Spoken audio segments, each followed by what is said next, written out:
እኮ አዳምጠኝ። በየቀኑ 3 ሰው 4 ሰው ነበር የማከፍረው። በነገራችን ግን አሁን አሁን በዚህ አዳምጠኝ። እስቲ እኔን አክፍረኝ ደግሞ እስቲ እኔን ደግሞ አክፍረኝ። በቃ እሺ ችግር የለውም። ለጠይቀው የእንቅጣጣቢ እናንተ ትክክል ነህ። እናንተ አማታጥቧላችሁ አይደል እንዴ? ከነምናምናችሁ እየሸተታችሁ ሂድ እንዴ። ክፍለ ዘመን ታውቀዋለህ? ስንት ሆነው ነው የመጡት ወደ ኢትዮጵያ?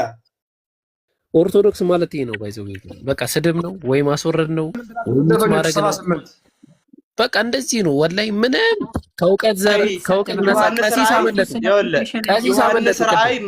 ቀሲስን የሚያክል አካል መተው ቅድም ማለት ነው። እሺ ዮሐንስ ላይ ምዕራፍ 1 ቆይ ቀሲስን አስገቡ መልሰው።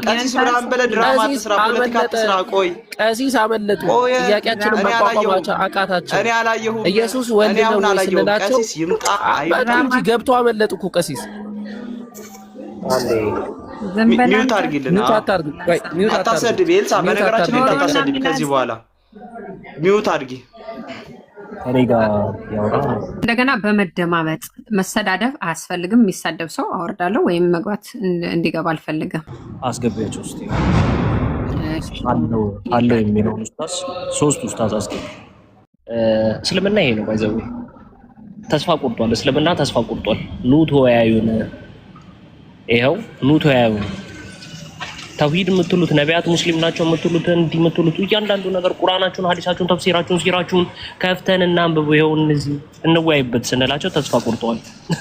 የት መዞር ጀምረዋል። አሁን ምንም ማያቅ ሰው ቤት እየዞሩ ምንም ማያቅ ሰው ቤት መዞር ጀምረዋል። መጽሐፋቸውን ስላነበብንባቸው አንድ ኡስታዝ ደፍሮ አይገባም። አሁን ይሄው ና አንተ ደፈር ያልኩ ኡስታዝ ና ገባና እናውራ።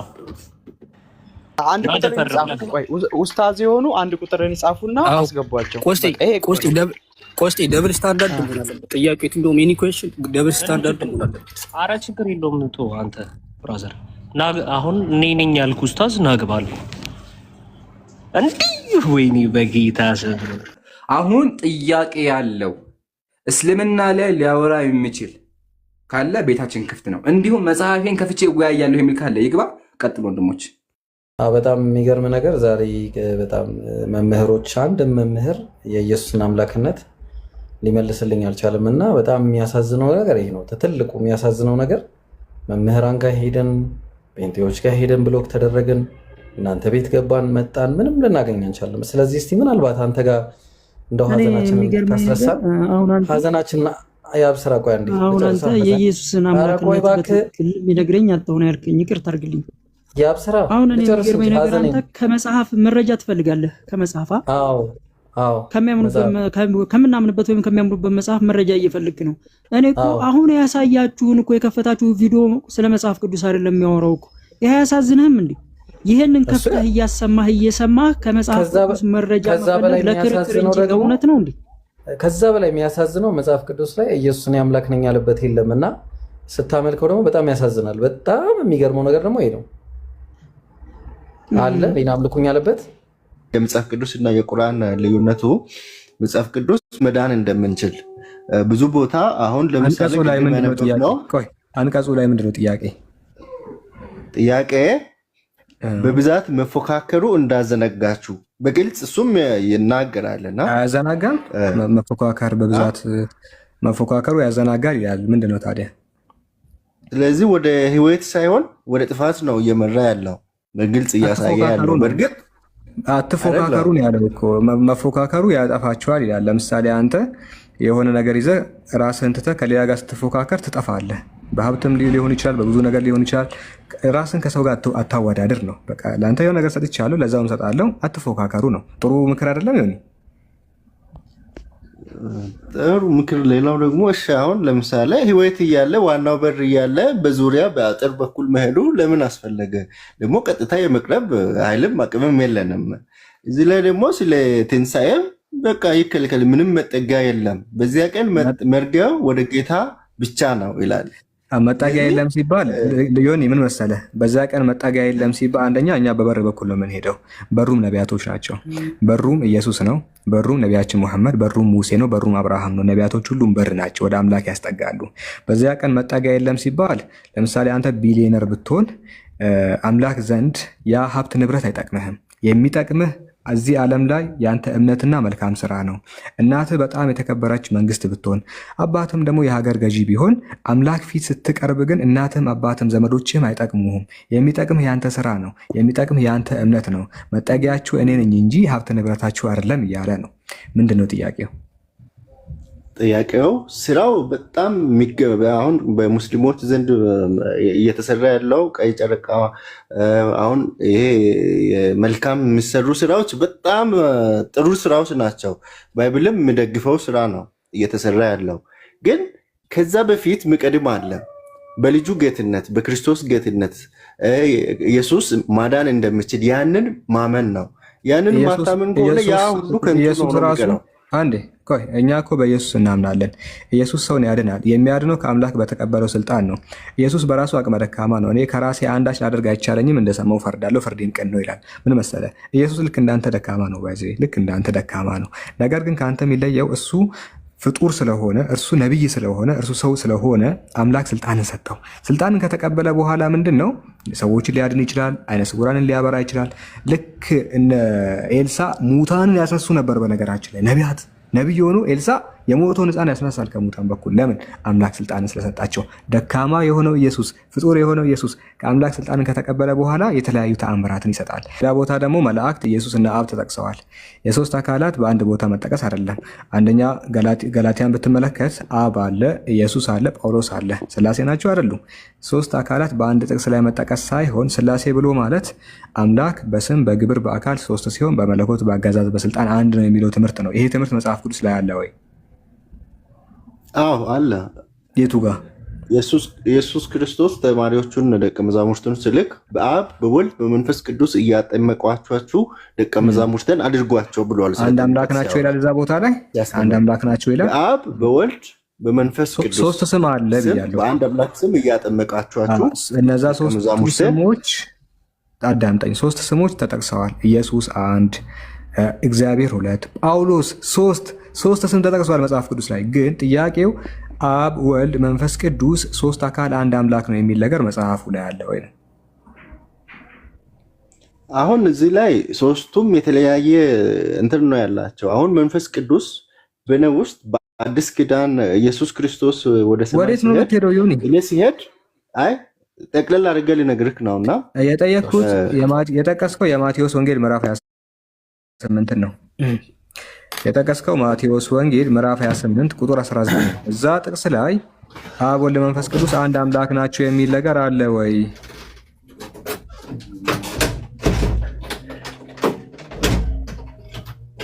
አለ ወይ? ጥያቄህን እስኪ ግልጽ አድርግልኝ። ጥቅሱ ላይ ማቴዎስ ወንጌል አንድ ጌቸው የማቴዎስ ወንጌል ምዕራፍ 28 19 የጠቀስከው እዛ ቦታ ላይ አብ ወልድ መንፈስ ቅዱስ የሚል ሶስት ስሞች አሉ። የኔ ጥያቄ ግን እነዛ ሶስቱ አካላት አንድ አምላክ ናቸው የሚል ጥቅሱ ላይ እናገኛለን ወይ ነው? አዎ እኔም እሱን ልነግርህ ነው። እና ምንድነው ኢየሱስ ትንሽ ብዙ ሰዓት አልጠቀምም፣ በዛ 30 ሰከንድ ነውና በትዕግስት ስማኝሽ። እና ኢየሱስ ክርስቶስ ወደ ሰማይ ሲሄድ እኔ ሲሄድ አጽናኙን መንፈስ እልክላችኋለሁ ብሏል። ያ አጽናኙ መንፈስ ላይ በሰማይ ሆኖ ሳይሆን በውስጣችን በኢየሱስ ክርስቶስ አምነን ተጠምቀን ስንድን በውስጣችን ሆኖ ስለኛ ከልጁ ጋር ከእግዚአብሔር ጋር እንድንገናኝ ክፉ ነገር ስንሰራ ይመክረናል፣ ይገስጸናል፣ በቃ ይመራል በውስጣችን ሆኖ ማለት ነው። ያ መንፈስ ቅዱስ አጽናኙ መንፈስ ከኛ ጋር ምኖር ነው የሚያጽናና። ዮኒ እኔ ምን ብዬ ጠየቅኩ? ንገረኝ። እኔ ምን ብዬ ጠየቅኩ? አንድ አምላክ ብሏል ወይ አይደል? እስቲ እንደዛ አይደለም። እስቲ የጠየቅኩትን ንገረኝ እስኪ። ማቴዎስ ወንጌል ውስጥ አብ ወልድ መንፈስ ቅዱስ ብሎ በአብ አንድ አምላክ የሚል ጽሑፍ አለው ወይ ነው አይደል? እነዛ ሶስት ስሞች አሉ ማቴዎስ ወንጌል ላይ ሂዱና አሕዛብን ሁሉ በአብ በወልድ በመንፈስ ቅዱስ ስም እያጠመቃችሁ ደቀ መዛሙርት አድርጓችሁ በሚለው ቦታ ሶስቱ አካል አንድ አምላክ ናቸው የሚል ነገር አለ ወይ አልኩ። የአንተ መልስ ምንድን ነው? አዎ ወይም አይደለም ብዬ እንድመልስልክ ነው የፈለግከው ነው ወይስ? እዛ ቦታ ላይ ሶስት አካል አንድ አምላክ የሚል ነገር አለ? አዎ ሶስቱ ተመሳሳይ በአካል የተለያየ ሆኑ እንጂ ተግባራቸው ተመሳሳይ እንደሆነ ላስረዳለሁ። ሶስቱ አካላት አንድ አምላክ መሆናቸውን ጥቅሱ ይናገራል። ከተናገረ ላውጣለሁ ይዋለኝ እኮ ነው በቃሌ ማውቀዋለሁ። ሶስቱ አካላት አንድ አምላክ መሆናቸውን እዛ ቦታ ላይ ይናገራል አልኩ እኮ። አንድ አለመሆን ማለት በአካል ሶስት መሆናቸውን እና ምን እንደሚያገናኛቸው ሶስቱም ደግሞ የተገናኘ ተነጣጥለው የማይታዩ መሆናቸውን ተቀበልኩ እኮ። አንዴ በአካል ሶስት መሆናቸውን ተቀብያለሁ። በመለኮት ግን ሶስት አካላቱ አንድ ናቸው የሚል ነገር እዛ ቦታ ላይ እናገኛለን ወይ? ብቻ ይሄንን እንዴት እንደማስረዳ ካላቅም አሁን ሳላ ለምሳሌ እዛ ቦታ ላይ በአካል ሶስት መሆናቸው አግኝተናል፣ ተረድተናል። ግን በመለኮት አንድ መሆናቸውን እናገኛለን ወይ እዛ ቦታ ላይ? አዎ። እሺ በመለኮት አንድ የሚለውን አንብብልኝ። እሺ ቆይ ልንገርክ። አሁን ለምሳሌ ይሄ በምሳሌ ልንገርክ።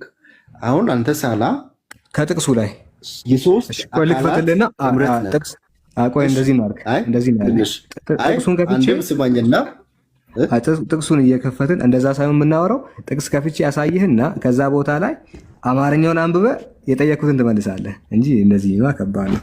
እንደዚህ እናደርጋለን። እንደዚህ እናደርጋለን። ይሄው እቺ ቦታ ናት አንተ የጠቀስከው። እስከዚህ ቦታ ላይ አለ ብለሃል። እስቲ አንብብና አሳየን።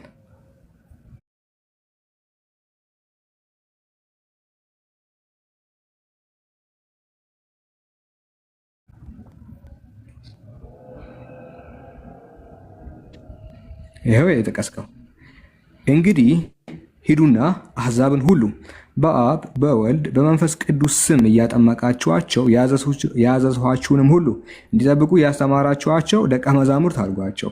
እነሆም እኔ እስከ ዓለም ፍጻሜ ድረስ ሁልጊዜ ከእናንተ ጋር ነኝ ብለዋል። ሶስት አካል አንድ መለኮት የሚል ውስጥ ሶስት አካል አንድ መለኮት የሚል አለ። እሺ አዎ፣ እዚህ ውስጥ ሳይሆን ሌላ ቦታ አለ። ሌላ ቦታ አለ። እዚህ ውስጥ አለመኖሩ እንስማማ። መጀመሪያ እዚህ ውስጥ አሁን ቃል በቃል ያልከው ጥያቄ የለም፣ ግን እዚህ ውስጥም አለ አለ ሶስት አካል አንድ መለኮት ምንድነው? ሶስት መለኮት አንድ አካል እንትን መለኮት የሚል አለ። ሶስት አካል አንድ መለኮት የሚል አለ አለ። ላሳይክ እስቲ ላሳይክ። ያዘዟችሁንም ሁሉ እንድጠብቁ እያስተማራችኋቸው ይላል። ምንድን ነው ያለው? ምንድን ነው ያዘዘው? ያዘዘው ሌላ ቦታ ደግሞ ያዘዘው አለ። ያዘዘው ዮሐንስ ወንጌል ምዕራፍ 17 ልንገርካ ምዕራፍ 17 ላይ ፍጡር ነኝ እኔ መልእክተኛ ነኝ ብለዋል። አብ ብቸኛው አምላክ ነው ብለዋል። ያንን ተናግረዋል። እዚህ ቦታ ሶስት አካል አንድ መለኮት የሚለው የት አለ ነው? እሺ ሌላ ቦታ ደግሞ ዮሐንስ ውስጥ እኔና አብ አንድ ነን፣ እኔና አብ አንድ ነን ብሎ አዟል። ትእዛዝ አይደለም እሱ። አንድነታችሁ የምን አንድነት እንደሆነ እነግርሃለሁ። ኢየሱስና አብ አንድ የሆኑት በዓላማ ነው፣ ልክ ሐዋርያት አንድ እንደሆኑት። እዚህ ቦታ ግን መለኮት የሚል ነገር አለ መጀመሪያ። እሺ ይሄው ያዘዟችሁን ሁሉ እንዲጠብቁ የታዘዘው ምን መሰለ? ኢየሱስ የሚያዘው ምን መሰለ? ከአብ ተቀብሎ የተናገረውን ቃል ነው። እርሱም ዮሐንስ ወንጌል ምዕራፍ 17 ቁጥር 3 ላይ የዘላለም ሕይወት ከፈለጋችሁ አንድና እውነተኛ አምላክ አለ፣ አብ፣ በእርሱ እመኑ። እኔ ደግሞ ኢየሱስ መልእክተኛ መሆንን ያመነ ሰው መንግሥተ ሰማያትን ይገባል የሚል ትምህርት ተናግሯል። ዮሐንስ 17:3 ላይ ያ ዋነኛው ትእዛዝ ነው። እዚህ ቦታ ግን በመለኮት አንድ ናቸው የሚል ነገር የለም። እርምህን አውጣ ቶሎ በል። እዚህ ያዘዟችሁ የሚል አለ። ሌላ ደግሞ የታዘዘ የተናገረው አለ። ኢየሱስ ክርስቶስ የተናገረው። ስለዚህ እዚህ ቦታ ሌላ ቦታ ልውሰድ አይደለ? እዚህ ቦታ የለም። አዎ ሌላ ቦታ አለ። እዚህ አለ ያልኩ ያዘዟችሁንም ስል ምንድን ነው ያዘዘው? ኢየሱስ ፍጡር መሆኑን ነው። ፍጡር መሆኑን እኔና አብ አንድ ነን። እኔና አብ አንድ ነን ሲል በዓላማ ነው አንድነታቸው። አዎ በዓላማ አንድ ናቸው፣ በአካል አይደለም። በዓላማ አንድ ናቸው ማለት ምን መሰለ?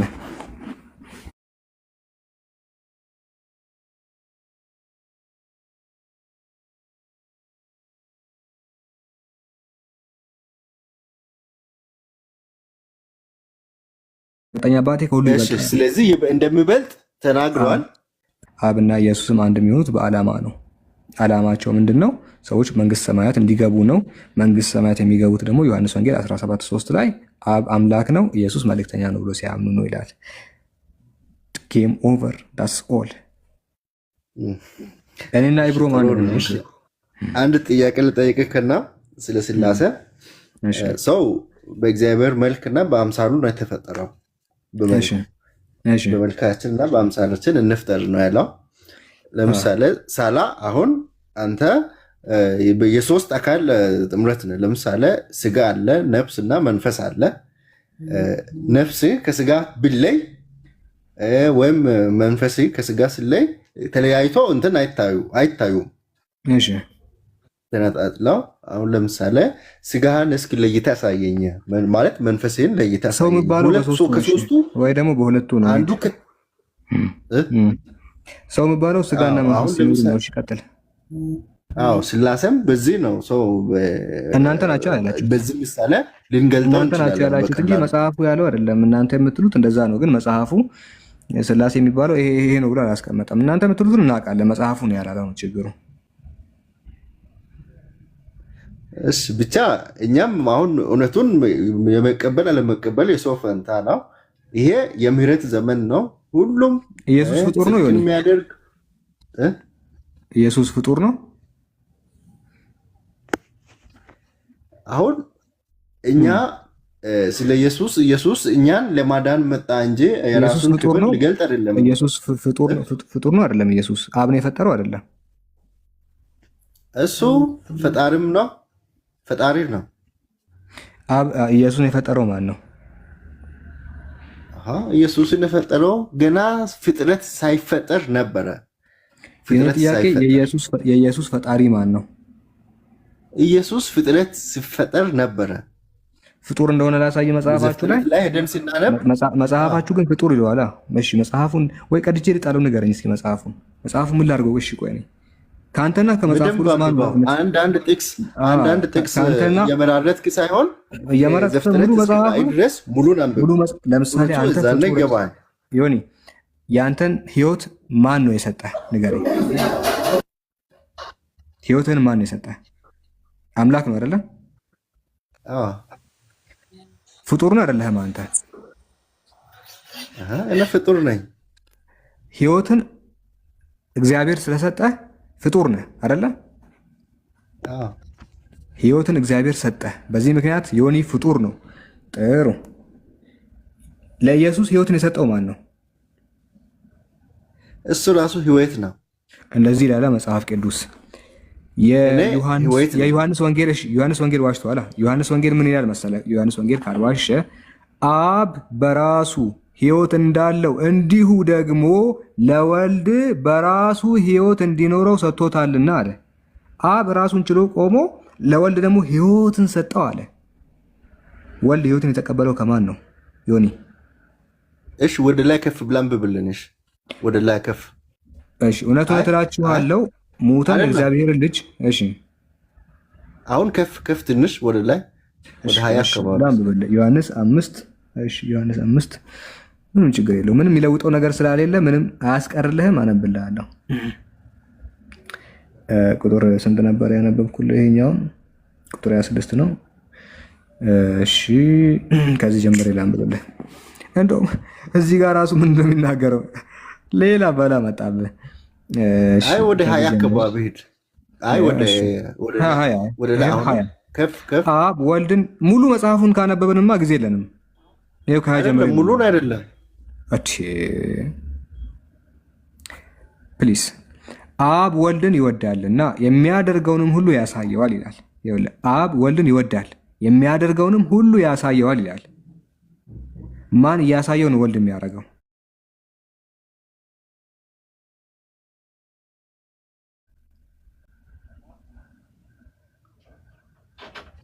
ማን ያሳየው ነው ወልድ የሚያደርገው? ዮኒ ጉድ መጣብህ እኮ ሌላ ጉድ መጣብህ ከላይ በኩል።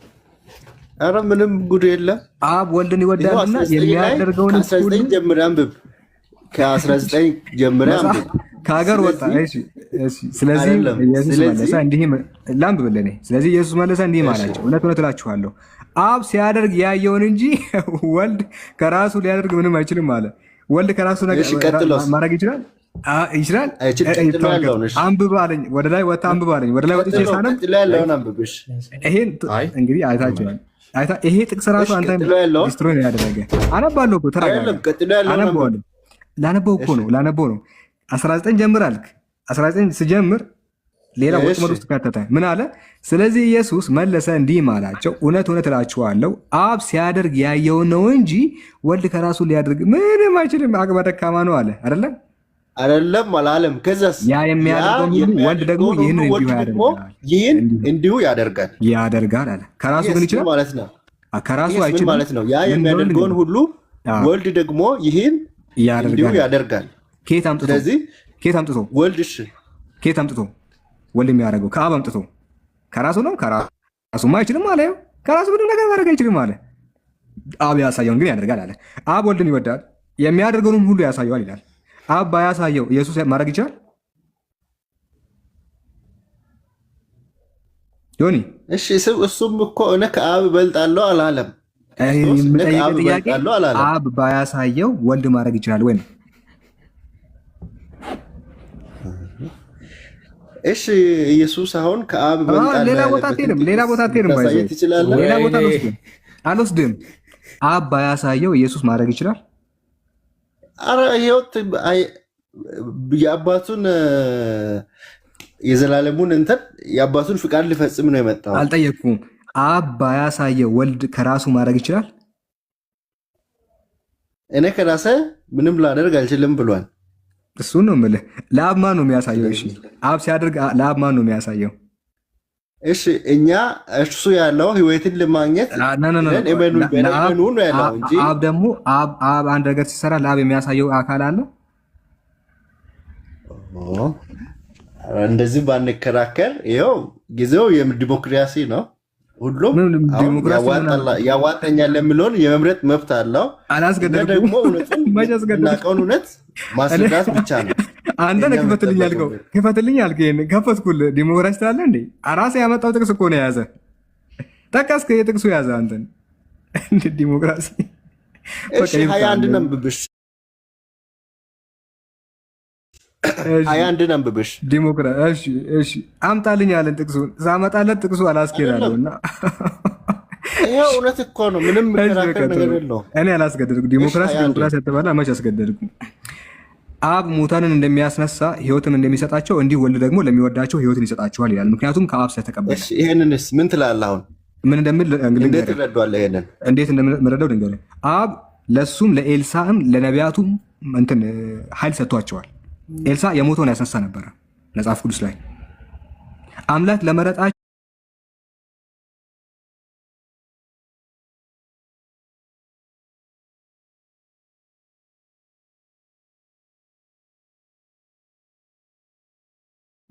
ግልጽ ነው። አብ ሙታን እንደሚያስነሳ ሕይወትም እንደሚሰጣቸው እንዲሁ ደግሞ ለወልድ ሕይወትን ለወልድ አይልም፣ እንዲሁ ወልድ ደግሞ ነው የምለው። ለወልድ አይልም፣ ለሚወዳቸው ሕይወትን ይሰጣቸው።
ተቀበለው ሲናገር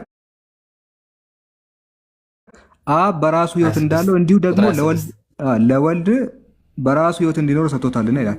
ወልድ ራሱ ተቀብሎ ነው የመጣው። ጀለስ ተቀብሎ ነው የመጣው። እሱ ራሱ ተቀብሎ ነው የመጣው። አይታል በቃ ባንከራከር ጥሩ ነው። ያም እውነቱ ህይወት መስጠት እንደሚችል ብቻ ካመን እሱም ተቀብሎ ስለመጣ የመቀበል ላይ ለመቀበል ያንተ ተቀብያለሁ። ኢየሱስ ፍጡር ሆኖ አብ ህይወት እንደሰጠው ተቀብያለሁ። ይሄው አብ በራሱ ህይወት እንዳለው ለወልድ ደግሞ ህይወት እንደሰጠው አምናለሁ። የዘላለሙን ህይወት መስጠት ቅድም ቁርአን የከለከለውን የዘላለም አልከለከለም። ቁርአን ስናነብ አይ ተከልክሏል። ቅድም ቁርአን ስናነብ ምንድነው ያለው? ይከልከል፣ ምንም መጠጊያ የለም በዚያ ቀን ይከልከል ማለት ብቻ ነው። ስማ ይከልከል ማለት ተው ማለት ነው። የሰው ልጅ ሀብትና ንብረቱ ዘመዶቹ አባት መንግስት ቢሆን አያስጥልህም። ሀብታችሁ ላይ ንብረታችሁ ላይ ስልጣናችሁ ላይ አትመኩ። የዘላለም ህይወት የሚገኘው በእምነት ነው እንጂ በስልጣን ሀብት ንብረትን አትተማመን እያለ ነው እንጂ የዘላለም ህይወት በስልጣን አታገኝም እያለ ነው። አባት አብይ አህመድ ቢሆን ጀነት ትገባለህ ማለት አይደለም። ተው ይህንን እምነት እያለ ነው እዛ ቦታ ላይ። እኛ እንደዛ ነው። ትራምፕ ቢሆን አባት ጀነት አትገባም።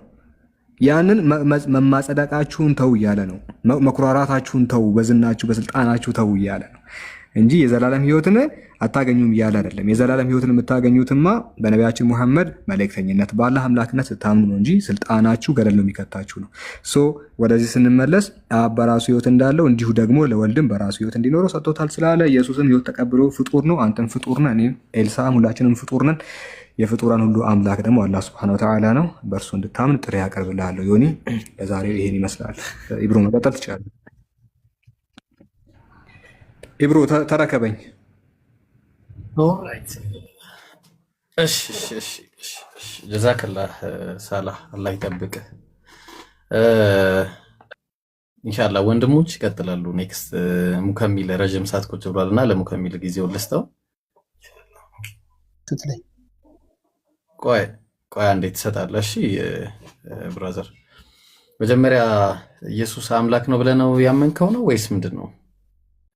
የትኛው ላይ ነው ሐሳብ ያለ? ቆይ እስቲ አንዴ እንደው ሐሳቤቱ አሁን ከልጁ ጋር ያወሩትን ወሬ በትክክል ስላልተናገረ እሱን ለመናገር ፈልጌ ነው። ምንድን ነው ያልተናገረው? ንገረኝ እስቲ። ምንድን ነው ልል የፈለኩት? ለምሳሌ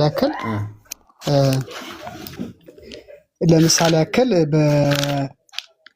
በዕብራውያን ምዕራፍ 1 ላይ ምን ያል መሰለህ? በእኛ መጽሐፍ ሁሉን ወራሽ ባደረገ የተናገረው ስለ ዕብራውያን እኮ እሱን ልጁ የተናገረው ስለ ዕብራውያን። አዎ አይ ልጁ የተናገረው ላይ ስለ የተናገረው ምን ነበረ? ሁሉን ወራሽ ባደረገው ደግሞም ኢየሱስ ክርስቶስ ከሱ ከእግዚአብሔር ተቀብሎ ብቻ ነው፣ ነብይ ነው፣ እንደ ማንኛውም ነብይ ነው ነው። አዎ ኢብራሂም አንድ ቀን ልንገርና ሚውት አድርጌ እሰማሃለሁ። ሁሉን ወራሽ ባደረገው ይላል፣ ደግሞም ዓለማትን በፈጠረበት በልጁ ይላል። ዓለም በልጁ እንደተፈጠረ እንዳትረሳ ልልናል። ስለዚህ ዓለማትን በፈጠረበት የሚለው አንድ ነብይ ይላል። ይሄው ዓለም ማን ነው? ዓለማትን ማለት ነው። ዓለም ማለት ይኸውልህ ዓለም ብቻ አይደለም የሚለው እኮ ዓለማት ነው የሚለው። ዓለማት ማለት በጣም ብዙ ነው፣ አንድ ብቻ አይደለም። ዩኒቨርሱን ነው ሰርፕራይዙን ልንገርህ፣ ዓለማት አይደለም ዘመናት ነው የሚለው። ግሪኩ ዘመናት ይላል። እስኪ አሳየኝ የግሪኩን። እሺ ሙኬ አለ ክፈትለት አንዴ። እሺ አሳዩት አንዳችሁ። ከዚህ በኋላ ሚውት ነኝ። ቀጥል በቃ ይብሮ። እሺ ሳላ ጀዛከላህ። ክፈትለት። አትችልም? ኦኬ በቃ እኔ ልክፈትልህ። እሺ እንትና አለ ማን ነው? ማሂር አለ። ማሂር አለ እኮ ማሂር አለ። ዘመናትን ቢል ዘሴም ነው፣ አዲስ ነገር የለውም። ኦኬ አይ በጣም ዘሴም አይደለም፣ ጭር አይገናኝም። ልክፈትልህ ወይ እኔ ከፍትልሃለሁ አንድ ጊዜ። እሺ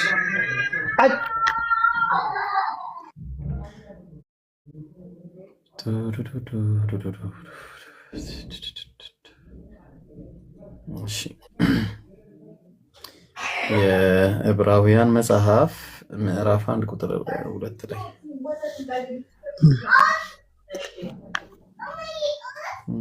ራይት። ኦኬ ግሪክ ተው፣ ግሪክ አድርግልኝ፣ ተው ግሪክ አድርግልኝ። ያውና እሺ ተው ግን ቁጥር 2 ላይ ወሰድልኝ። ዛሬ ኔትወርኬ በጣም እንትን እያለኝ ነው። እዚህ ላይ ታብሌቴ ስታክ ብሎ እያደረገ ያስቸገረኝ ነው። እሺ ቁጥር 2 አንዴ። ኦልራይት እሺ ይታያል። እሺ እንኳን አንዴ አላወጣውም። እሺ ገና ስታክ አድርጓል። እዚህ ጋር 2 ላይ ነው ያለው፣ እዚህ ጋር 1 ላይ ነው ያለው። አሁን ገና ነው ያው። እሱን ንገረኝና ሌላም ቦታ ምን ይላል? ያለው ይሄው ምን ይላል? he made the ages አዮናስ ነው የሚለው። አየው ምን ማለት ነው? አዮናስ ነው የሚለው። አዮን ማለት ኤጅ ወይ ደግሞ ዘመን ሲሆን አዮናስ ሲሆን ደግሞ በብዜት ዘመናት ይሆናል። እና ምን አደረጋቸው ሲባል አደረጋቸው ነው። ዘመን አደረገ። ምንድነው ዘመን አደረገ ማለት? ኢብራሂም እንደሱ አይደለም የምትተረጉምልኝ። ይልክ እንደሱ አይደለም። ያው ትክክለኛ ነው። አንተ የምትተረጉምልኝ ቆይ እንትን ላይ ሄደህ ቆላሴስ ላይ ቆይ ቆላሴስ ዓለማት የሚለው ይሄ ሊል ፈልጎ ነው የሚለው ነው እንጂ ወርድማ አታምጣልኝ።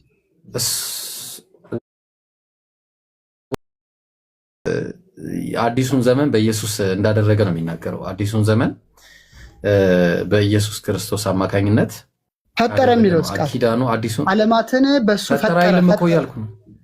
ይሄው ዓለማትን በፈጠረበት በልጁ አደረገ ነው የሚለው። ሜድ ነው የሚለው አደረገ ነው። እሺ ሌላ ልጨምርልህና እሱንም ታብራራልኝ። አንድ ልጨምርልህ፣ አንድ አጠር አድርጌ ጨምርሽ። ቆላስይስ ምዕራፍ 1 ቁጥር 15 ላይ እንዲህ ይላል፣ እርሱም የማይታይ አምላክ ምሳሌ ነው አለ። ኢየሱስን የማይታይ አምላክ ምሳሌ ነው ተባለ። ቆይ ገብቶኛል። ልጠይቀኛል። ቆይ ላስኪድ የሚታዩትና የማይታዩትን ዙፋን ቢሆን ወይንም ጌትነት ወይንም አለቅነት ወይንም ስልጣናት በሰማይና በምድር ያሉትን ሁሉ በእርሱ ዓለማት በአንድ ነብይ ነው። መጀመሪያ የመጀመሪያውን ሐረግ እንያት። የማይታየው አምላክ አለ አይደል?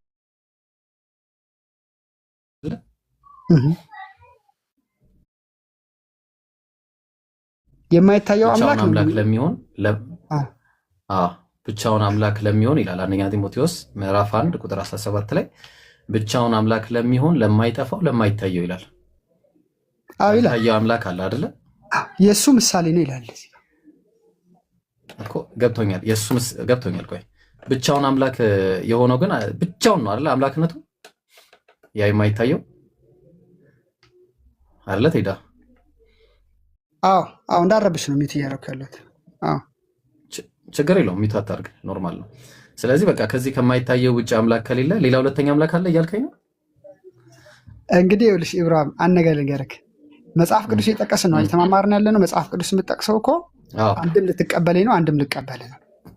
አሁን አንተ ሪጀክት ልታደርገው ሳይሆን እዚህ ጋራ እርሱ የማይታይ አምላክ ጥያቄ ጠየቁ መልስልኝ። መጀመሪያ እኮ አልኩህ ጥያቄ ጠየቁ መልስልኝ እንድንግባባ። ስለዚህ ከማይታየው አምላክ ውጭ ሌላ አምላክ አለ? የለም። በቃ ከሌለ ኢየሱስ አምላክ አይደለም። ጨርሰናል ማለት ነው። አልጨረስንም። ዓለማት በእሱ እንደተፈጠሩ ታውቃለህ? መጀመሪያ ቆላስይስ የትኛው አለ? ይሄው እኮ ይልሃል እኮ ሰማይ የሚታየውና የማይታየው ሁሉ በተፈጠረበት በልጁ ይላል። በክርስቶስ ዓለማትን እግዚአብሔር እንደፈጠረ አንድ አልፈጠረም። ይሄው ይላል። እኔ ልድገመው ልክ ሰማይና ምድር አይልም። በእርሱ ተፈጥሯል። መጀመሪያ ተስማምተን እንለፈው። የመጀመሪያውን ስንኝ ከዛ በኋላ እንመጣለን። ተስማምተን እንለፍ። ከማይታየው አምላክ ውጪ ሌላ አምላክ አለ? ኤብሮዬ መጽሐፍ ቅዱስን የምጠቅስልኝ እንድቀበልህም ሪጀክትም እንዳደረግ ነው አይደል? ለምን ሪጀክት ታደርጋለህ አንተ ታዲያ? ዓለማትን በልጁ በፈጠረበት አይልም እዛ ላይ አይልም እኮ እያልክ እዛ ላይ ይመጣል። ቆላስይስ ምዕራፍ 1 መጀመሪያ ምዕራፍ 1 የመጀመሪያውን ሐረግ ትተው ነው የመጀመሪያው ፍሬዝ ይተዋል። የመጀመሪያው አይደል? እሱ የማይታይ አምላክ ምሳሌ ነው እና ካለምን ታረጋው ከዚህ ከማይታየው አምላክ መጽሐፉ ማረገው ልናየው እኮ ነው። እሺ ልናየው እኮ ነው። ከዚህ ከማይታየው አምላክ ውጪ ሌላ አምላክ አለ ወይ? ከማይታየው እኔ እኮ ይሄ ራሱ እኮ የማይታየው አምላክ ምሳሌ ነው። ዓለማትን በፈጠረበት በልጁ ሲል ሪሌሽንሺፕ እንዳላቸው ያሳይህም። ዓለም እንኳን በእጁ እንደተፈጠረ ሪሌሽኑን እንመጣለን። ፋዘር ኤንድ ሰን ሪሌሽንሺፕ አላቸው።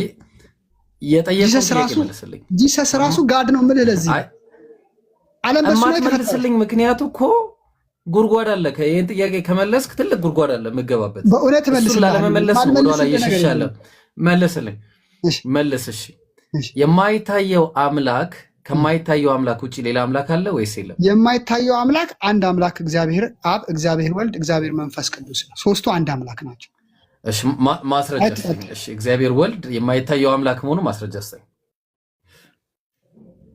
ምን አለ መሰለ ኢየሱስ ክርስቶስ በማቴዎስ 28 ማቴዎስ ወንጌል ምዕራፍ 1 ቁጥር 28 ላይ ሂዱ ወደ ዓለም ሁሉ ሂዱ ወንጌልን ስበኩ በአብ በወልድ በመንፈስ ቅዱስ 28 ቁጥር 19 አዎ እዚህ ጋር የሚያሳየው ምን አለ መሰለ እዚህ ጋር የሚያሳየው አብ ወልድ መንፈስ ቅዱስ የሚባል አብ ወልድ መንፈስ ቅዱስ የሚባል አካል እንዳለ እዚህ ጋር ትረዳለህ። ገብቶሃል? ኢየሱስ ክርስቶስ ደግሞ ምን አለ? ቆይ ኢየሱስ ክርስቶስ ደግሞ ምን አለ መሰለ እኔ በአብ እንዳለው አብ በእኔም እንዳለ አለ። ሪሌሽንሺፕ ታሳያለህ። እኔና አብ አንድ ነን የሚለው ሪሌሽንሺፕ ታሳያለህ። እዚህ ጋር ደግሞ ስመጣ እዚህ ጋር ደግሞ ስመጣ ዓለማት በኢየሱስ እንደተፈጠሩ ይናገራል። እንካደው አይደለም። የጠየቅኩን ጥያቄ አልመለስክም። በመጀመሪያ ደረጃ የጠየቅኩት ጥያቄ ያልከኝ ምንድነው? የጠየቅኩት ጥያቄ ኢየሱስ የማይታየው አምላክ ነው አልከኝ። አዎ አልኩ። ምሳሌ የማይታይ አምላክ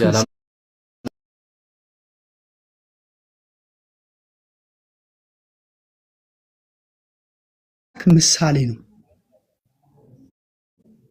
እንጂ የማይታየው አምላክ አይደለም። የማይታየው አምላክ ምሳሌ ነው። ስጋ ለብሶ የመጣ የማይታይ ምክንያቱም ዓለማት በሱ ነው የተፈጠሩት። ከማይታየው አምላክ ውጭ ሌላ አምላክ አለ? ከማይታየው አምላክ ውጭ ሌላ አምላክ አለ? ከማይታየው አምላክ ውጭ ሌላ አምላክ አለ? የሚታየው ኢየሱስ ስንት? ሁለት አምላክ እግዚአብሔር ወልድ መንፈስ ቅዱስ ጨምርበት። ስለዚህ ሁለት አምላክ ነው ያለው ማለት ነው። ሁለት አምላክ ነው ያለው ማለት ነው። ሶስት አምላክ። ኦ ማይ ጋድ እንዴት? ኦ ማይ ጋድ ሶስት አምላክ ነው ያለው? አዎ ሶስት አምላክ አንድ እግዚአብሔር። ጥሩ ግጭ።